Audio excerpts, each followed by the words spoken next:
Assalamualaikum warahmatullahi wabarakatuh. Halo teman-teman semuanya, kembali lagi dengan saya Nailul Hidayat dengan NIM 2437469 dari Prodi Pendidikan Vokasional Seni Kuliner Fakultas Pariwisata dan Perhotelan. Nah, video kali ini saya buat untuk memenuhi tugas akhir dari mata kuliah Psikologi Pendidikan. Baik, di sini saya akan membahas tentang transfer dalam belajar. Nah, teman-teman semuanya, pengertian dari transfer dalam belajar merupakan salah satu konsep penting dalam psikologi pendidikan yang berkaitan dengan kemampuan seseorang dalam menerapkan pengetahuan, keterampilan, kebiasaan, pengalaman, dan sikap yang telah dipelajari sebelumnya ke dalam situasi yang baru. Nah, teman-teman, transfer belajar terjadi ketika hasil yang diperoleh seseorang tidak hanya digunakan pada kondisi yang sama seperti saat proses belajar berlangsung, tetapi juga diterapkan dalam konteks yang berbeda. Dengan kata lain, transfer belajar menunjukkan kemampuan individu untuk menggunakan pengalaman belajar masa lalu sebagai dasar dalam menghadapi atau menyelesaikan tugas dan permasalahan baru. Nah, yang kedua, kita masuk ke jenis-jenis transfer dalam belajar. Nah, jenis-jenis transfer dalam belajar ini merupakan kondisi ketika memiliki beberapa jenis berdasarkan pengaruh dan hubungan antara pengalaman belajar sebelumnya dengan situasi belajar yang baru. Nah, yang pertama itu ada transfer positif. Transfer positif ini merupakan kondisi ketika pengalaman atau pengetahuan yang telah dipelajari sebelumnya membantu individu dalam mempelajari hal baru. Nah, transfer ini memberikan pengaruh yang menguntungkan karena kemampuan yang dimiliki dapat mempermudah proses belajar berikutnya. Yang kedua yaitu ada transfer negatif. Transfer negatif ini merupakan kondisi ketika pengalaman belajar sebelumnya justru menghambat proses pembelajaran yang baru. Nah, teman-teman, hal ini terjadi karena individu masih menggunakan cara lama pada situasi yang membutuhkan pendekatan berbeda. Yang ketiga yaitu ada transfer netral, merupakan keadaan ketika pengalaman belajar sebelumnya tidak memberikan pengaruh terhadap pembelajaran yang baru. Nah, yang keempat dari jenis-jenis transfer dalam belajar yaitu ada transfer dekat atau near transfer, merupakan transfer yang terjadi apabila situasi belajar yang lama memiliki tingkat kemiripan yang tinggi dengan situasi belajar yang baru karena terdapat kesamaan karakteristik. Individu cenderung lebih mudah menerapkan pengetahuan yang dimiliki. Nah, yang kelima yaitu transfer jauh atau far transfer, merupakan transfer yang terjadi ketika situasi belajar yang lama dan situasi baru memiliki sedikit kesamaan. Yang keenam yaitu ada transfer literal. Transfer literal merupakan transfer yang terjadi ketika pengetahuan atau keterampilan diterapkan pada situasi baru yang hampir sama secara langsung tanpa banyak perubahan. Yang ketujuh ada transfer figural, merupakan transfer yang terjadi melalui penggunaan prinsip umum, pola berpikir, atau konsep yang memiliki kesamaan meskipun bentuk situasinya berbeda. Nah, yang terakhir ada transfer bilateral. Nah, teman-teman, transfer bilateral ini merupakan yang terjadi apabila keterampilan yang dipelajari pada suatu bagian tubuh dapat mempengaruhi kemampuan bagian tubuh lainnya. Nah, jenis transfer ini umumnya ditemukan dalam pembelajaran keterampilan fisik atau olahraga. Selanjutnya kita masuk ke poin faktor-faktor transfer dalam belajar. Transfer dalam belajar dipengaruhi oleh beberapa faktor yang dapat mendukung maupun menghambat peserta didik dalam menerapkan pengetahuan atau keterampilan yang telah dipelajari sebelumnya dalam situasi baru. Adapun faktornya yang pertama yaitu ada tingkat penguasaan materi. Nah, teman-teman semuanya, semakin baik pemahaman peserta didik terhadap suatu materi, maka semakin besar kemungkinan terjadinya transfer belajar. Nah, pemahaman yang mendalam memudahkan peserta didik menerapkan konsep pada situasi lain. Yang kedua ada transfer situasi belajar. Transfer belajar lebih mudah apabila terdapat kesamaan antara pengalaman belajar sebelumnya dengan situasi belajar yang baru. Nah, teman-teman semuanya, semakin tinggi tingkat kesamaan, semakin mudah transfer terjadi. Nah, yang ketiga ada motivasi belajar. Motivasi belajar yang tinggi dapat mendorong peserta didik untuk lebih aktif dalam memahami dan menerapkan pengetahuan yang dimiliki pada situasi yang berbeda. Yang keempat faktornya itu ada intelijensi atau kemampuan individu. Teman-teman semuanya, kemampuan peserta didik juga mempengaruhi proses transfer belajar.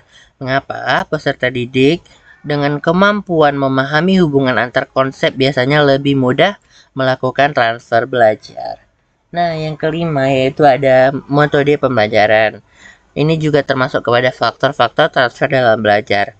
Metode pembelajaran yang digunakan guru itu dapat mempengaruhi keberhasilan transfer belajar.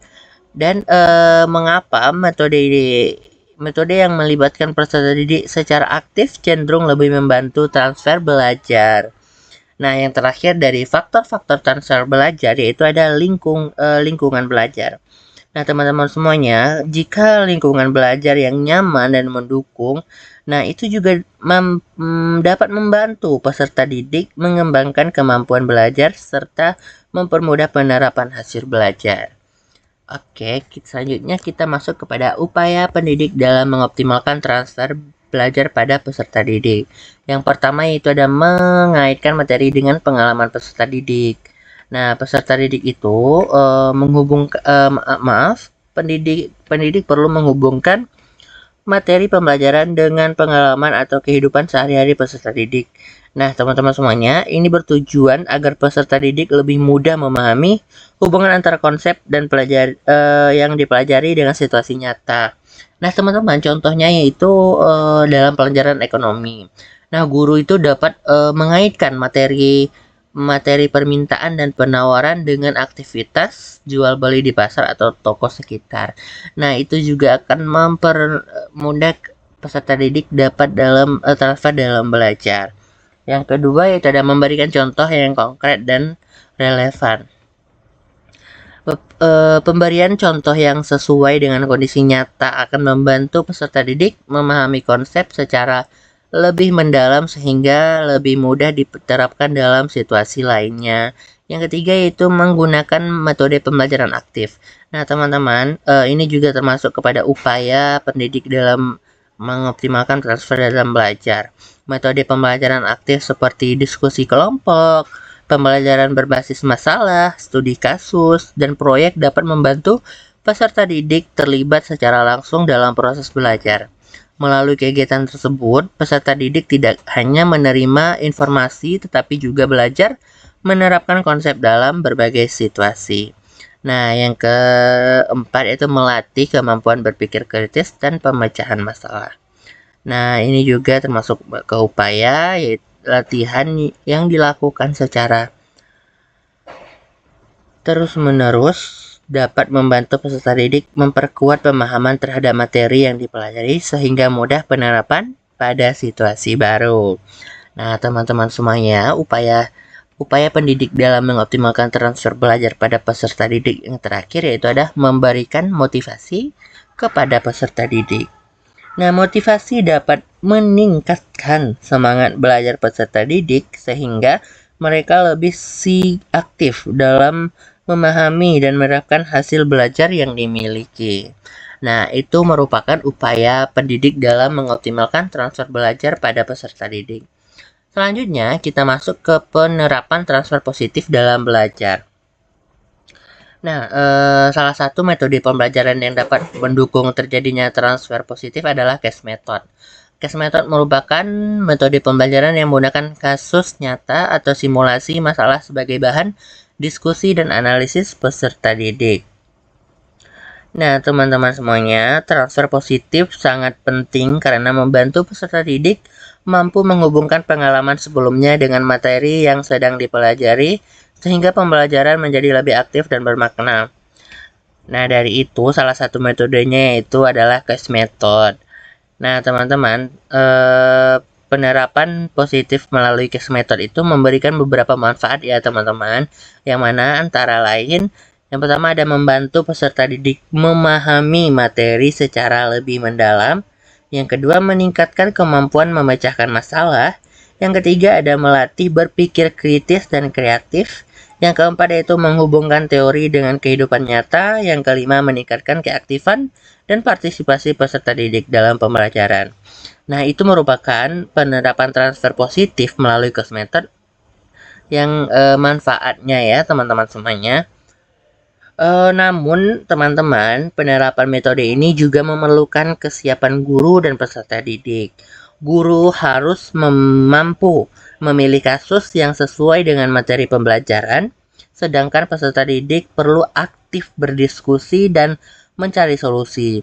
Jika diterapkan dengan baik, case method dapat menjadi strategi efektif untuk menciptakan transfer positif dalam belajar. Oke teman-teman, dari materi yang saya sampaikan dapat kita simpulkan teman-teman, transfer dalam belajar merupakan proses penerapan pengetahuan, keterampilan, pengalaman, dan kemampuan yang telah dipelajari sebelumnya ke dalam situasi atau kondisi baru. Nah, konsep transfer belajar menjadi salah satu bagian yang penting dalam psikologi pendidikan karena keberhasilan pembelajaran tidak hanya ditentukan oleh kemampuan peserta didik dalam memahami materi, tetapi juga oleh kemampuan mereka dalam mengaplikasikan hasil belajar pada berbagai situasi kehidupan. Mungkin sampai di sini dulu ya teman-teman video pembelajaran kita pada kesempatan kali ini. Saya selaku pembaca materi, saya ucapkan terima kasih yang telah menonton dan partisipasinya. Saya ucapkan terima kasih lagi. Saya akhiri. Assalamualaikum warahmatullahi wabarakatuh.